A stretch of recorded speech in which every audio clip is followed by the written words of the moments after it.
Good morning વિદ્યાર્થી મિત્રો, આપણી આજની ઝૂમ લાઈવ મીટિંગ તેમજ યુટ્યુબ ચેનલમાં આપણું હાર્દિક સ્વાગત છે.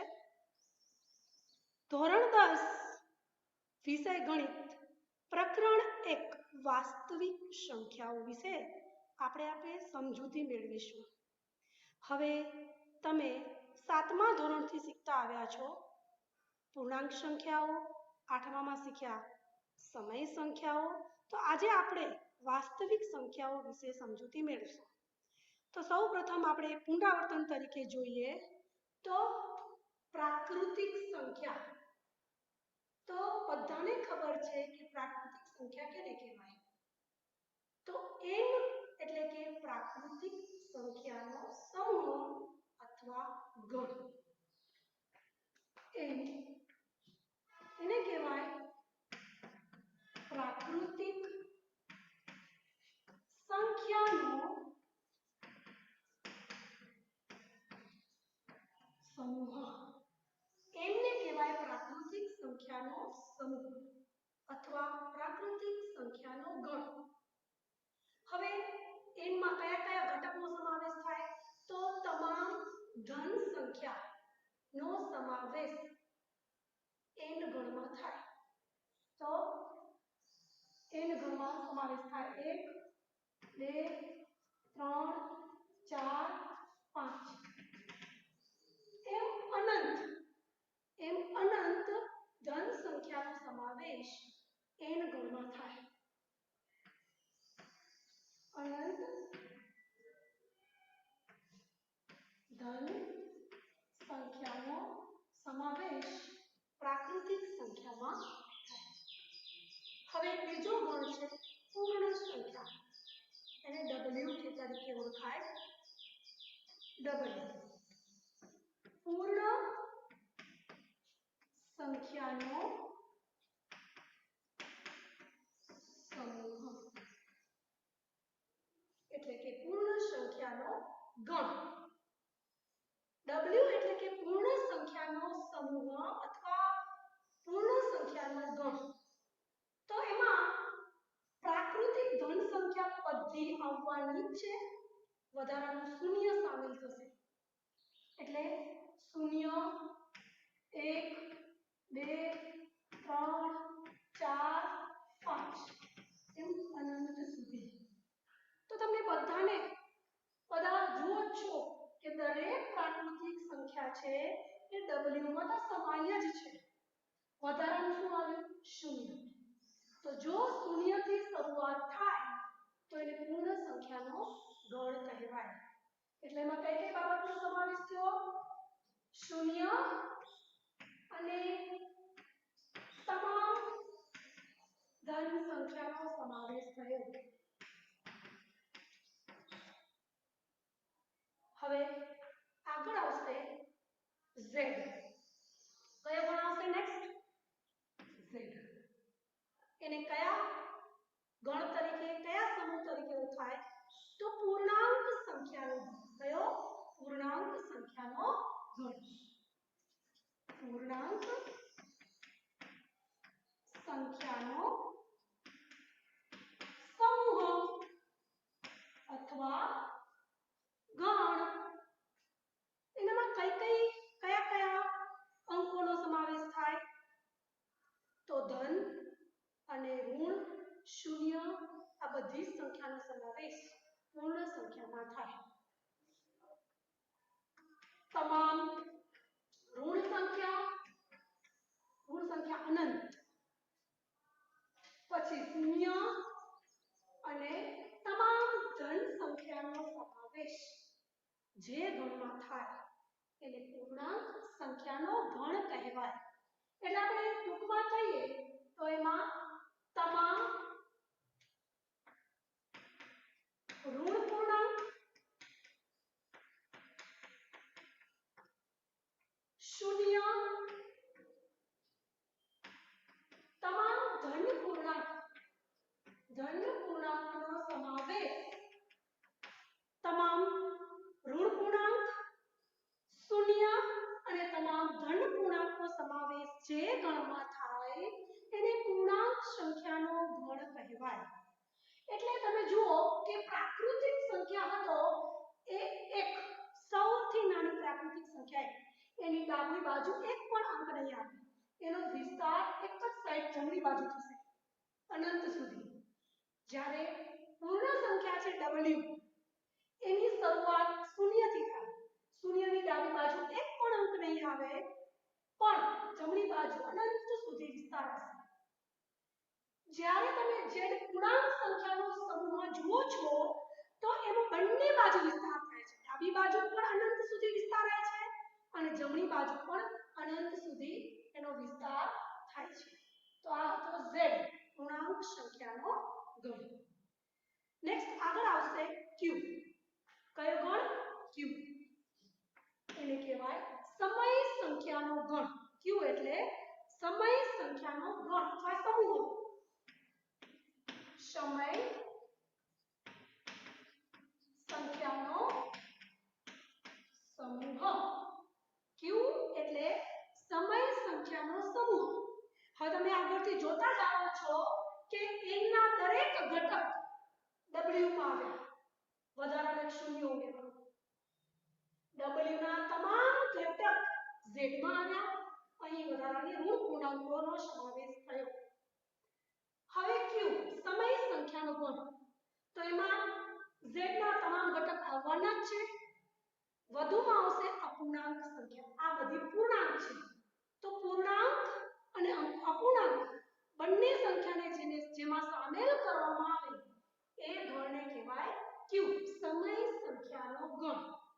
તો અહીં ઋણ પૂર્ણાંક, શૂન્ય, ધન આ તમામ પૂર્ણાંક સંખ્યા ઉપરાંત અપૂર્ણાંક સંખ્યાનો પણ જે ગણમાં સમાવેશ થાય એને q સમય સંખ્યાનો ગણ કહેવાય. તો આપણે જોઈએ કે -7 ના છેદમાં 2 આ કયું સ્વરૂપ થયું? pq સ્વરૂપ. p એટલે અંશ, q એટલે છેદ. એટલે કે અંશ અને છેદ પ્રકારની જે સંખ્યા આવતી હોય એનો સમાવેશ જે અંશ અને છેદ pq સ્વરૂપ હોય એને અપૂર્ણાંક સંખ્યા તરીકે આપણે ઓળખીએ. તો જે અપૂર્ણાંક સંખ્યાનો સમાવેશ સમય સંખ્યામાં થાય છે -3, -2, -1, 0, 1, 2, 3, 4, 9 દુત્યાંશ એની કોઈ પણ pq સ્વરૂપની સંખ્યા જે બધી સંખ્યાનો એટલે બધી એટલે શૂન્ય, ઋણ, ધન પૂર્ણાંક ઉપરાંત -7 દુત્યાંશ pq સ્વરૂપની જે સંખ્યાઓ છે એનો સમાવેશ જે ગણમાં થાય એને q સમય સંખ્યાના ગણ તરીકે ઓળખાય. તો અહીં આપણે જોઈએ તો કઈ કઈ સંખ્યાનો સમાવેશ થયો? તો પૂર્ણાંક અને પૂર્ણાંક એટલે આ બધી પૂર્ણાંક સંખ્યાનો જ ગણ છે. એટલે આ બધી પૂર્ણાંક સંખ્યા પ્લસ વધારાની pq એટલે કે અંશ છેદ જે હોય એવી સંખ્યા. અપૂર્ણાંક સંખ્યા જે પૂર્ણાંક અને અપૂર્ણાંક સંખ્યાનો સમાવેશ થાય એને q સમય સંખ્યાના ગણ તરીકે ઓળખાય. હવે આટલું આપણે ધોરણ 9 માં શીખીને આવ્યા છીએ. હવે આપણે આ એક્સ્ટ્રા વધારાનો જે ગણ શીખવાનો છે આ એને કહેવાય વાસ્તવિક સંખ્યાનો ગણ. આને કહેવાય વાસ્તવિક સંખ્યાનો ગણ અથવા સમૂહ. આને કહેવાય વાસ્તવિક સંખ્યાનો ગણ અથવા સમૂહ. બરાબર?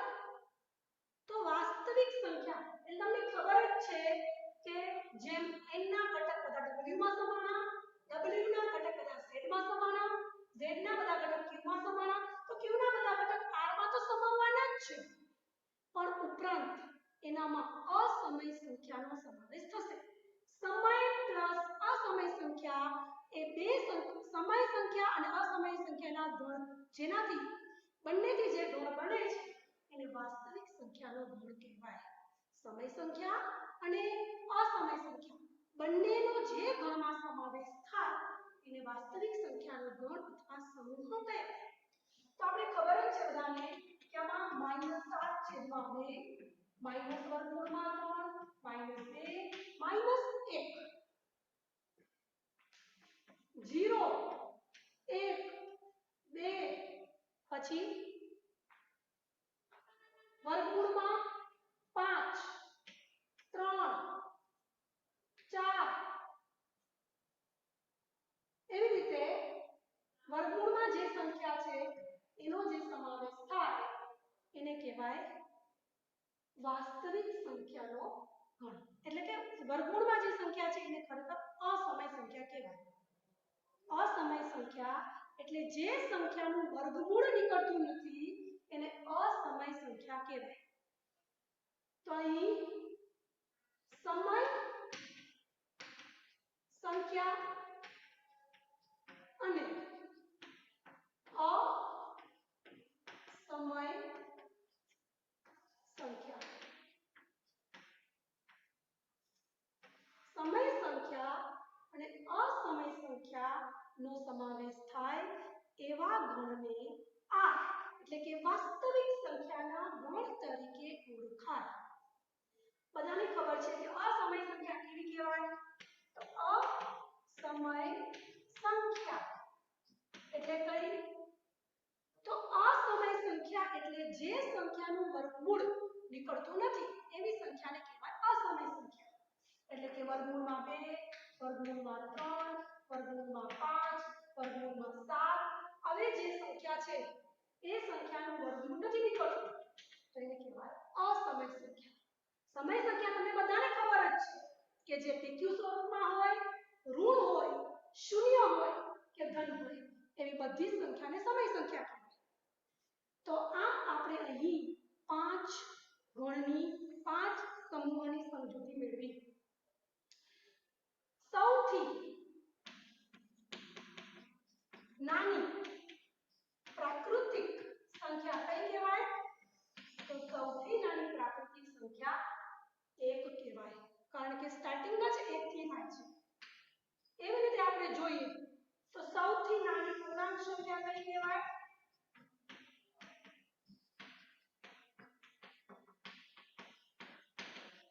કઈ કહેવાય? સૌથી નાની પૂર્ણાંક સંખ્યા કહેવાય 0. કારણ કે એની શરૂઆત શૂન્યથી જ થાય છે. શૂન્યની ડાબી બાજુ કોઈ અંક નથી. 0.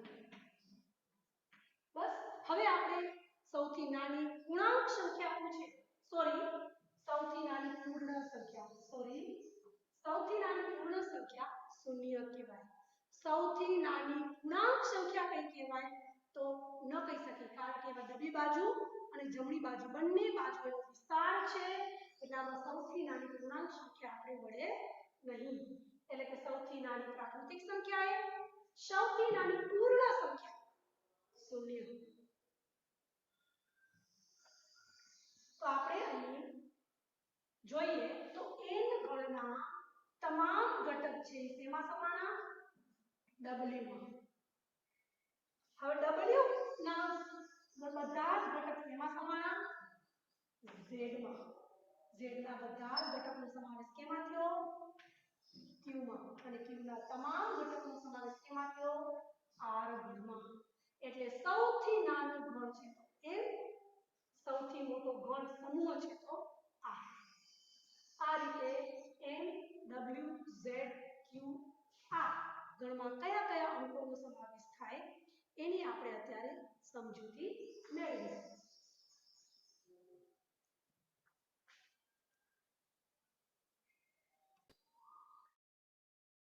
હવે આગળ આપણે સમજીશું કે યુક્લિડની ભાગવિધિનું પ્રમેય.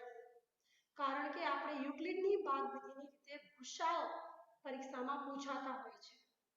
હવે યુક્લિડની ભાગવિધિનું પ્રમેય તો આપેલ ધન પૂર્ણાંકો, આપેલ ધન સંખ્યા તમને ખબર જ છે કે જેનો સમાવેશ n ગણમાં થાય છે. તો આપેલ ધન પૂર્ણાંકો a અને b ને સંગત અનન્ય અનરૂઢ પૂર્ણાંકો q અને r એવા મળે કે જેથી a બરાબર bq r, એનો મતલબ એવો કે 0, r એટલે શેષ, r એટલે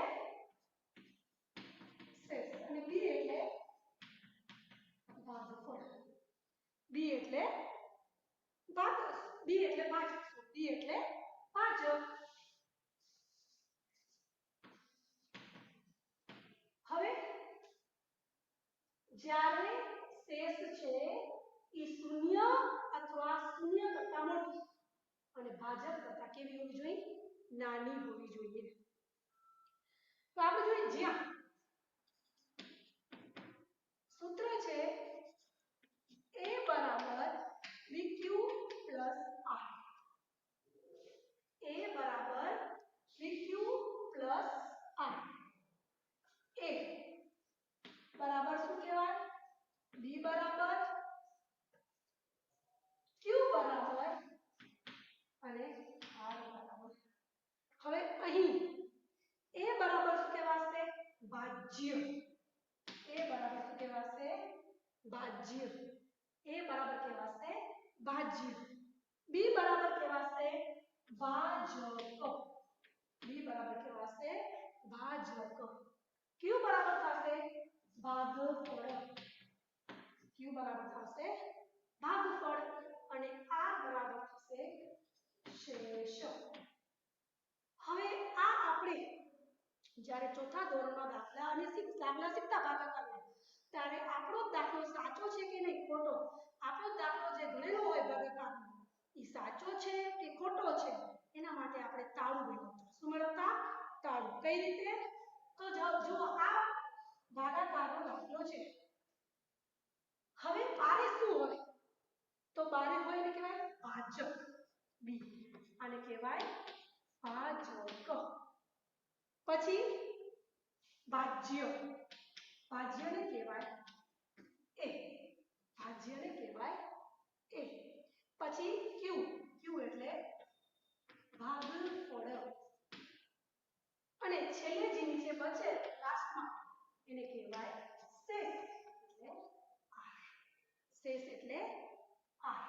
તો આ રીતે તમને જે સૂત્ર છે એ તો એ છે ભાજ્ય. બી તો બી છે ભાજક. ક્યુ ને કહેવાય ભાગફળ અને r ને કહેવાય શેષ. હવે તમે આ રીતે કદાચ દાખલા તાળું મેળવીને શીખ્યા હશો. કોઈ પણ રકમ લઈએ આપણે 9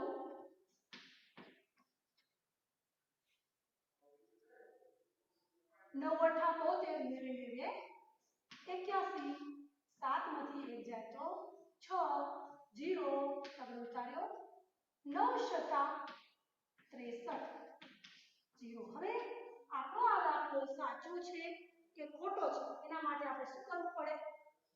તો ભાજક અને ભાગફળનું શું કરવું પડે? ગુણાકાર. અને શેષ છે એ એનામાં ઉમેરો તો તમને જવાબ કેટલો મળે? કેટલો મળે? ભાજ્ય જેટલો. આને કહેવાય ભાજક, આને કહેવાય ભાગફળ, આને કહેવાય ભાજ્ય, આને કહેવાય શેષ. હવે તમે સૂત્રમાં કિંમત નાખીને ચેક કરો તો a બરાબર bq plus r. હવે a એટલે કેટલા છે? આને કહેવાય a, આને કહેવાય q, આને કહેવાય r, આને કહેવાય b. આને શું કહેવાશે?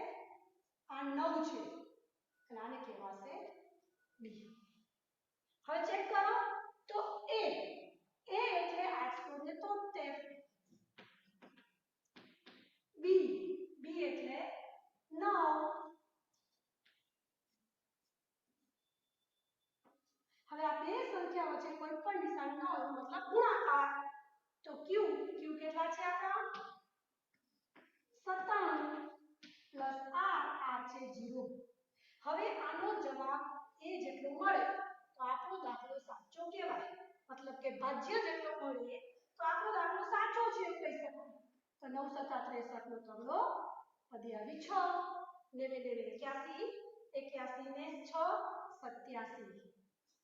હવે એવો 0 ઉમેરો તો ઈ જવાબ આવે 873. આ દાખલો આપણો સાચો છે એવું કહી શકાય. હવે આપણે બીજો દાખલો એવો જોઈએ 11 × 66 7 માંથી 6 જાય તો 1 6 માંથી 6 જાય તો 0 11 × 11 અહીં શેષ આપણી વધે છે ત્યારે આપણો દાખલો સાચો છે કે ખોટો એ આપણે ચકાસીએ. તો a બરાબર bq પ્લસ r. હવે a કેને કહેવાય? તો આ જે છે a છે, આ છે r છે, આ છે q છે અને આ છે b છે. લખો નીચે રકમ a. a એટલે 672. b એટલે 11. q એટલે 61 અને r એટલે 1. હવે 11 ગુણ્યા 61 નો ગુણાકાર કરો. 6 એકા 6, 6 એકા 6, 1 એકા 1, 1 એકા 1. કેટલા આવ્યા? 671 બરાબર નીચે બરાબર 671 પ્લસ 1 એટલે 672. જો તમે કેનો ગુણાકાર કરશો તો ભાગફળ અને ભાજકનો ગુણાકાર એમાં શેષ પ્લસ કરશો તો તમને જે જવાબ મળે એ જો ભાજ્ય જેટલો મળે તો દાખલો સાચો છે એવું કહી શકાય.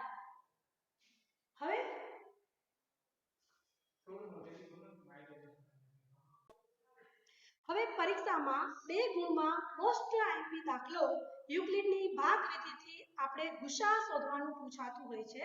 તો આપણે દાખલો જોઈશું 135 અને 225. સ્વાધ્યાય 1.1 નો પહેલો દાખલો જોઈશું 135 અને 225. પહેલો દાખલો 135 અને 225. હવે આ આપણી પાસે બે સંખ્યા છે અને એનો ભૂસા આપણે યુક્લિડની ભાગવિધિથી શોધીશું. તો સૌથી પહેલા આ 135 અને 225 માંથી સંખ્યા કઈ મોટી છે? તો 225 છે એ મોટા છે. તો 225 મોટાની નિશાની આ ગ્રેટર ધેન 135. તો 225 છે એ 135 કરતા મોટા છે. મતલબ કે 225 ને આપણે 135 વડે ભાગીશું. કેટલા વડે ભાગીશું? 135 વડે ભાગીશું. જો ભાગાકાર તમને મૌખિક ના આવે તો બાજુમાં ગુણાકાર કરવાના. તો 135 એકા 135. 5 માંથી 5 જાય તો 0. 10 કોણ બાય 2 માંથી 3 નહીં જાય એટલે આપણે 10 કોણ લીધો. 12 માંથી 3 જાય તો કેટલા વધશે? 9.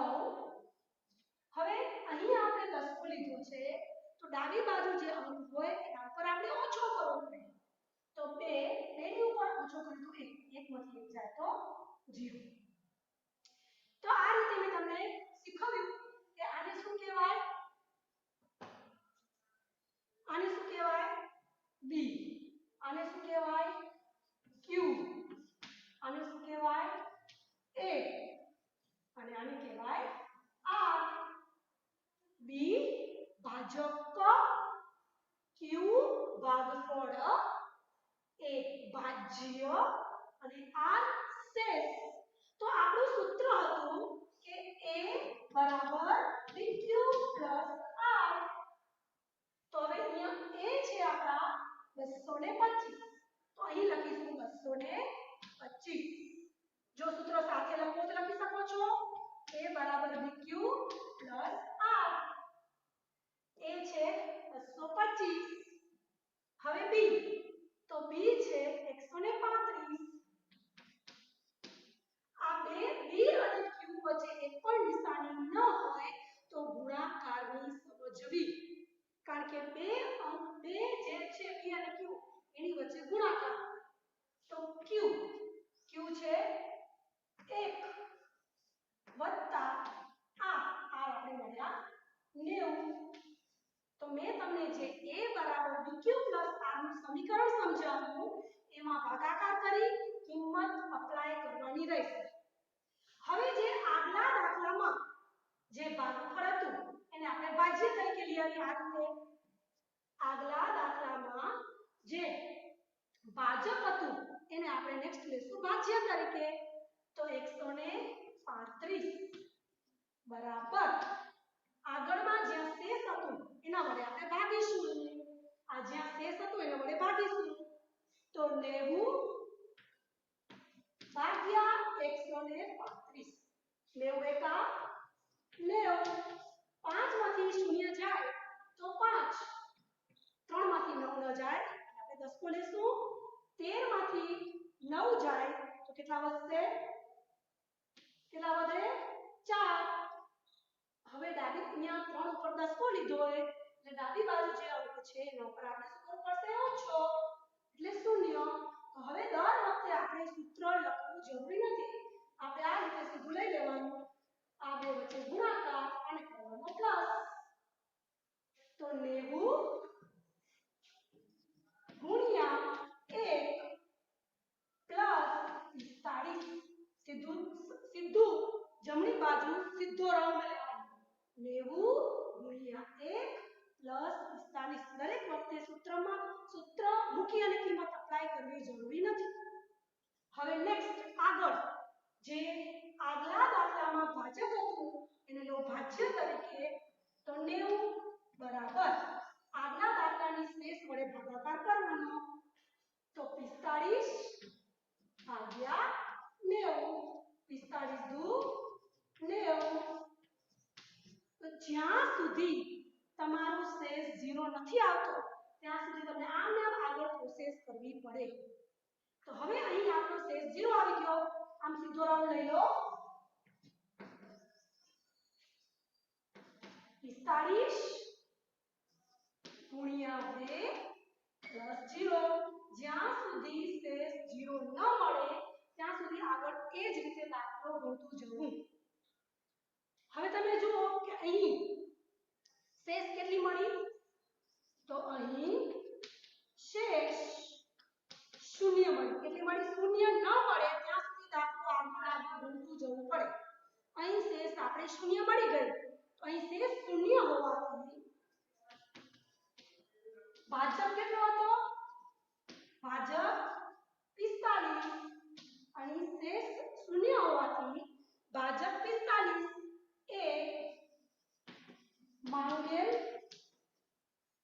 એ માંગેલ ગુસાઅ છે એટલે કે જ્યાં તમને શેષ 0 મળે છે એમાં જે ભાજક છે એને ગુસાઅ કહેવાય અથવા તો તમારી જે શૂન્ય છેલ્લી જે શેષ 0 આવી એની આગળની જે શેષ છે એને પણ ગુસાઅ સિમ્પલ રીતે કહી શકાય જે સંખ્યામાં શેષ 0 મળી એનામાં જે ભાજક હતો એ ગુસાઅ કહેવાય અથવા તમને જ્યાં શેષ 0 મળી એની આગળ જે શેષ હતી એને પણ ગુસાઅ 45 કહેવાય કારણ કે 0 ની આગળની શેષ છે એ જ આ દાખલામાં 0 વાળા દાખલામાં ભાજક બને છે તો અહીં આપણે માંગેલ સંખ્યાનો ગુસાઅ અહીં માંગેલ સંખ્યા કઈ છે તો 135 225 135 225 નો ગુસાઅ કેટલો આવ્યો ગુસાઅ કેટલો આવ્યો 45 કેટલો આવ્યો 45 તો આ રીતે આ દાખલો પરીક્ષામાં ગુસાઅ શોધવા માટે પૂછાતો હોય છે